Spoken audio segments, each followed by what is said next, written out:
On a freezing winter morning, a garbage truck driver heard something that made him stop cold. It was a sound no one should ever hear. A tiny, desperate cry coming from inside a trash bag. He thought it was a kitten at first, but when he tore open that bag, what he found inside broke his heart into a million pieces. His name was Marcus, and he'd been driving garbage trucks for 15 years. He'd seen a lot of things people throw away. Old furniture, broken toys, sometimes things that made him sad, but nothing could prepare him for this day. It was 6:30 in the morning in a quiet town in Ohio. The sun was just starting to come up. The air was so cold you could see your breath. Marcus was doing his usual route, lifting bins, pressing buttons, moving to the next house. He loved his job because he liked helping keep the neighborhood clean. He waved at people. He knew their dogs' names. He was that kind of guy, the kind who noticed things. Marcus had a wife named Sarah and a 10-year-old daughter named Emma. Every morning before work, Emma would give him a hug and say, "Have a good day, Dad." He'd ruffle her hair and promise to be home for dinner. That morning, everything seemed normal. Marcus had his coffee in his truck. He listened to the radio. He sang along to old songs. The streets were empty and peaceful until he reached Maple Street. As Marcus lifted a black trash bag into the truck, he heard it. A small, weak sound, like a squeak, like something struggling. He froze. "Wait," he whispered to himself. He set the bag down gently on the sidewalk. His hands were shaking, not from the cold, from fear. Marcus had found strange things in trash before, but something about this sound made his stomach turn. It was the sound of something alive, something suffering. He untied the bag slowly. The smell hit him first, awful, like rot and dirt and something worse. He pulled the bag open wider, and his heart stopped. Inside was a puppy, a tiny brown and white puppy, maybe 8 weeks old, maybe younger. The puppy was barely moving. Her eyes were half closed. Her body was cold, so cold. She was covered in her own mess. Her little ribs were showing through her fur. You could count every bone. "Oh no. Oh no, baby. Who did this to you?" Marcus whispered. His voice cracked. He'd never cried on the job before, but right then, tears filled his eyes. The puppy looked up at him with the saddest eyes he'd ever seen. She didn't bark.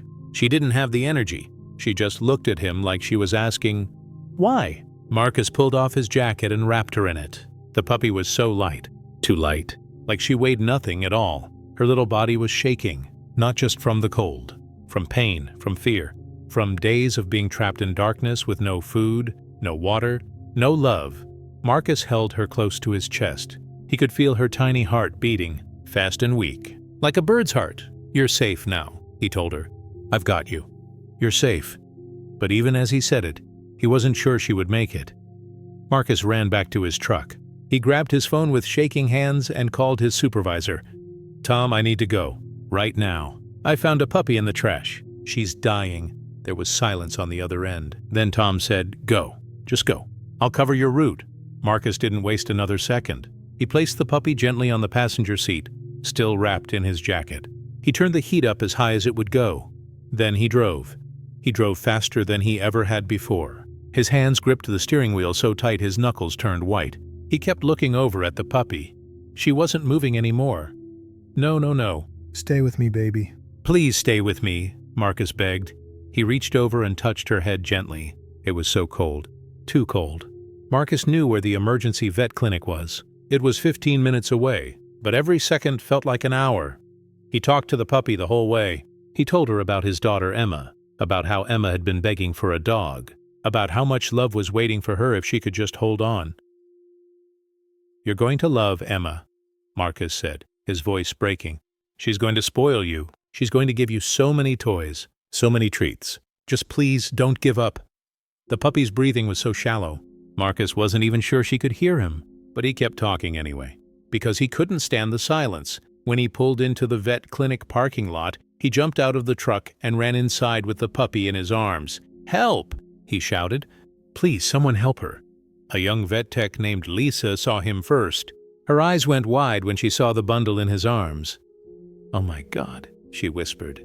"Bring her back, now." Lisa led Marcus through a door and into an exam room. She carefully unwrapped the jacket.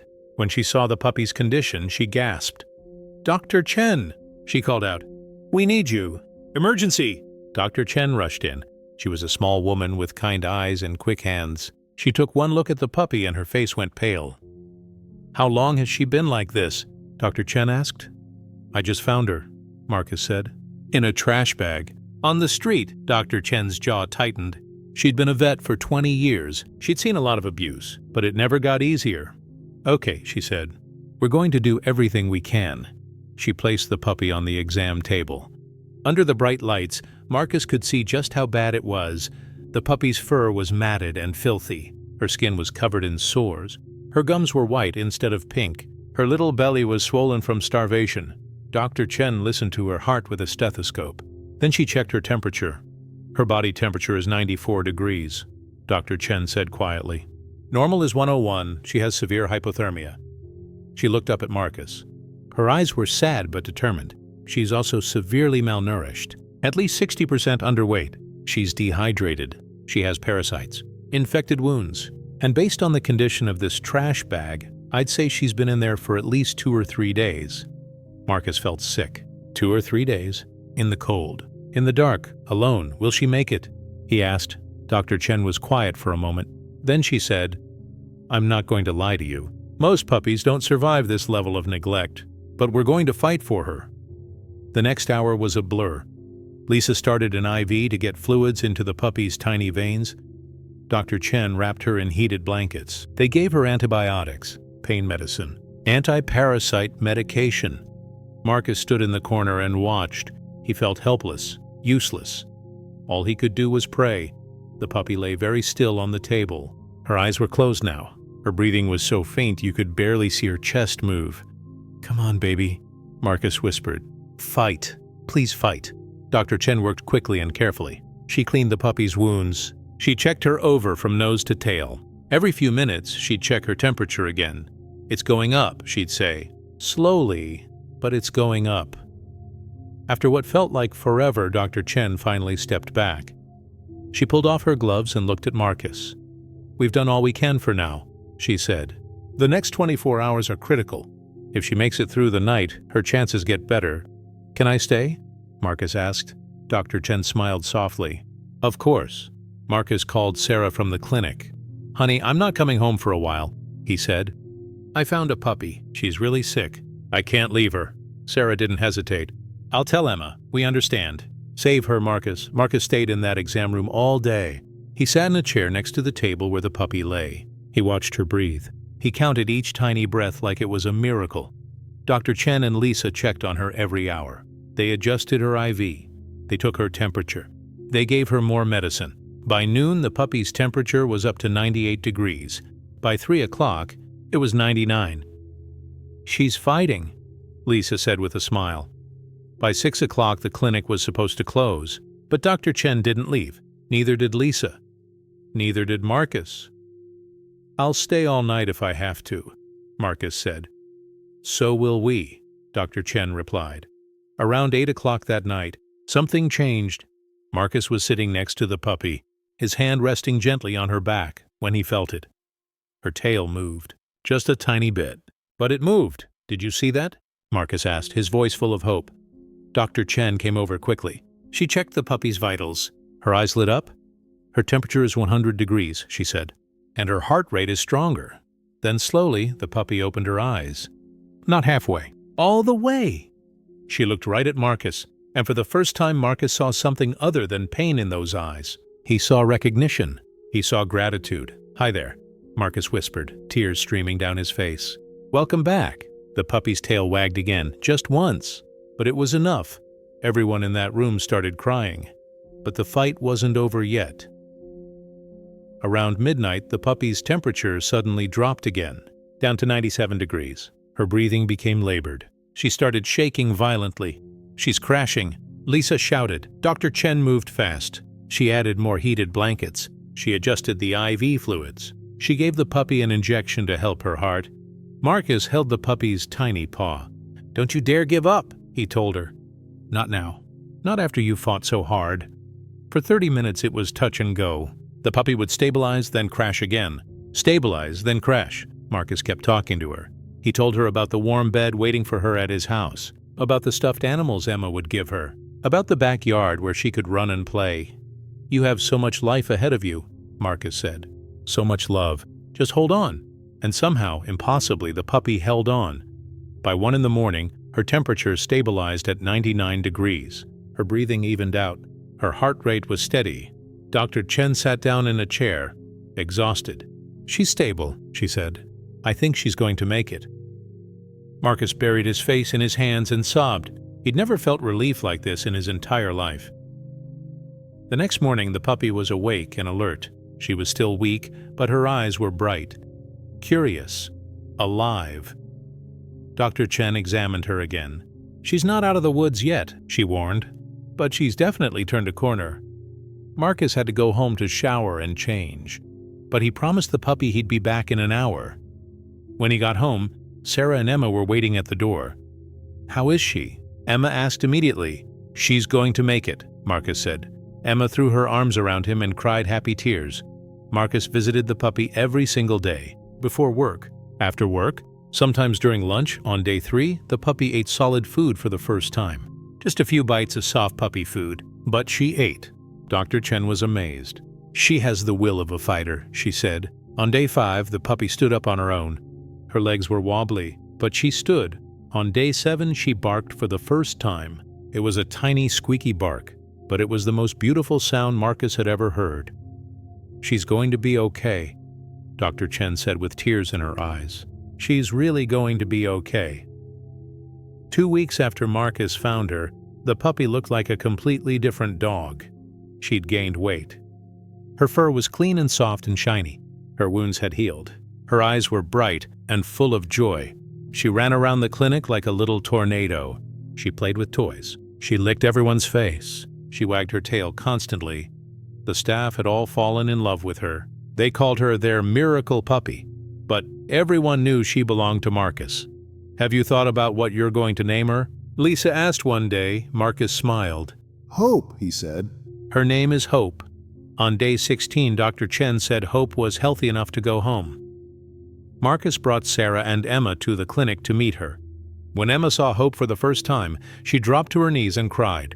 Hope ran straight to her. She jumped into Emma's lap and licked her face like she'd known her forever. "She's perfect," Emma whispered. Marcus signed the adoption papers right there. Hope was officially part of their family. That first night at home was magical. Marcus set up a soft bed for Hope in the living room. He put down bowls of food and water. He bought her a dozen toys, but Hope didn't want any of it. She just wanted to be near Marcus. She followed him from room to room. When he sat down, she sat at his feet. When he went to bed, she cried at the door until he let her in.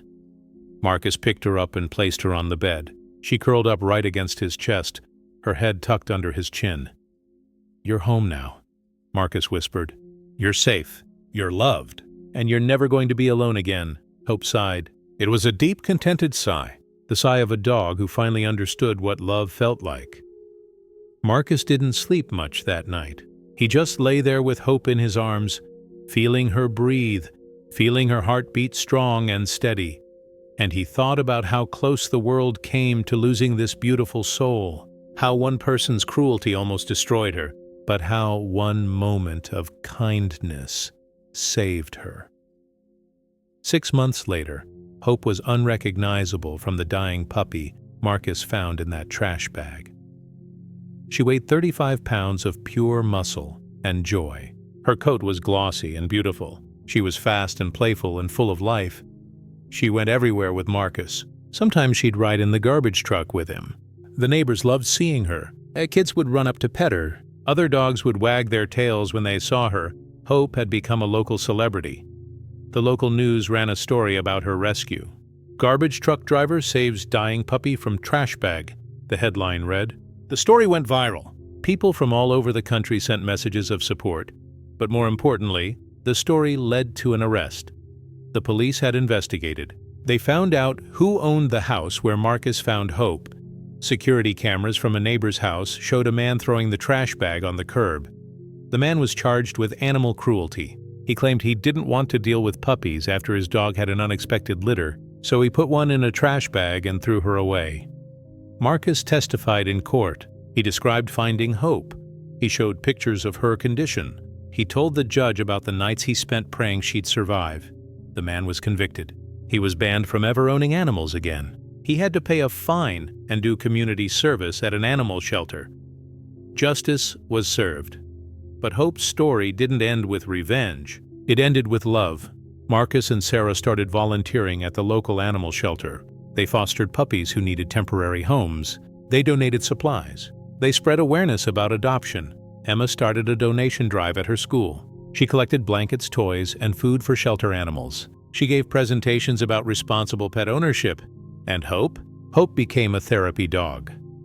Dr. Chen asked if Hope could visit the clinic sometimes to help comfort other rescue animals who were scared and traumatized. Hope had a gift. She could calm frightened dogs just by being near them. It was like she remembered what it felt like to be scared, and she wanted to help others feel safe. 1 year after her rescue, Marcus sat in the backyard and watched Hope play with Emma. They were running through the grass, laughing and barking, completely carefree.